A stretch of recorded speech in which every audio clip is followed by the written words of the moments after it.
Date നമുക്ക് type ചെയ്യാതെ തന്നെ ഓട്ടോമാറ്റിക് ആയിട്ട് ഇപ്പൊ എനിക്ക് 1/1/24 തുടങ്ങി 31st December 2024 വരെ ഡേറ്റ് ഇതിൽ ടൈപ്പ് ചെയ്യണം. അത് ഓട്ടോമാറ്റിക് ആയിട്ട് എങ്ങനെ വരുന്നത് ഫിൽ എന്നുള്ള ഓപ്ഷൻ യൂസ് ചെയ്തിട്ട് എങ്ങനെയാണ് ചെയ്യാം എന്നുള്ളതാണ് ഞാൻ ഇന്ന് കാണിക്കുന്നത്.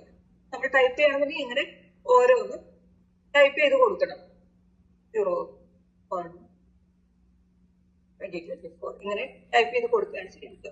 ഇതിന് പകരമായിട്ട് നമുക്ക് ഫിൽ ഓപ്ഷൻ യൂസ് ചെയ്തിട്ട് ഓട്ടോമാറ്റിക് ആയിട്ട് ഡേറ്റ് ഫിൽ ചെയ്യാം. അതിന് വേണ്ടിയിട്ട് ഇവിടെ ഇത് സെലക്ട് ചെയ്തു, ഫസ്റ്റ് സെൽ സെലക്ട് ചെയ്തു, ദെൻ സിഗ്മ കഴിഞ്ഞിട്ട് താഴെ ഫിൽ എന്നുള്ള ഓപ്ഷൻ ഉണ്ട്, അതില് സീരീസ് എടുക്കുക.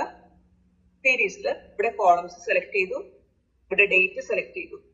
സ്റ്റെപ്പ് വാല്യൂ 1 ആണ് കൊടുത്തിരിക്കുന്നത്. സ്ട്രോക്ക് വാല്യൂ ഞാൻ കൊടുക്കുന്നത് 31/12/2024.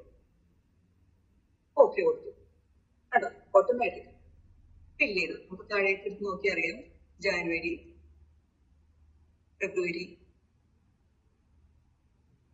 മാർച്ച്, ഏപ്രിൽ, മെയ്, അങ്ങനെ ഡിസംബർ വരെ നമ്മൾ എൻട്രി ചെയ്തു. 31/12/2024 വരെ നമ്മൾ ചെയ്തു. അത് ഓട്ടോമാറ്റിക് ആയിട്ട് ഫിൽ ചെയ്തു. ഓക്കെ, എങ്ങനെ ചെയ്യുന്നതെന്ന് വെച്ചാൽ 1/1/2024 ടൈപ്പ് ചെയ്തു, സെലക്ട് ചെയ്തിട്ട് ഫിൽ ഓപ്ഷൻ എടുക്കുക. സീരീസിൽ കോളംസിൽ ഡേറ്റ് സെലക്ട് ചെയ്തു, എവിടെ വരെ വേണം എന്നുള്ളത് കൊടുക്കുക. 31/12/20. ഓക്കെ കൊടുക്കുക. ഓട്ടോമാറ്റിക് ആയിട്ട് ഫിൽ ചെയ്തു.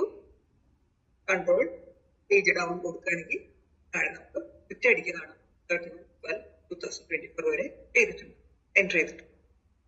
പേജ് കൺട്രോൾ പേജ് അപ്പ് കൊടുക്കുകയാണെങ്കിൽ മുകളിലേക്ക് പോകും. Okay, useful.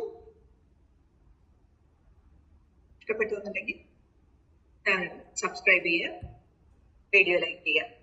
Thank you.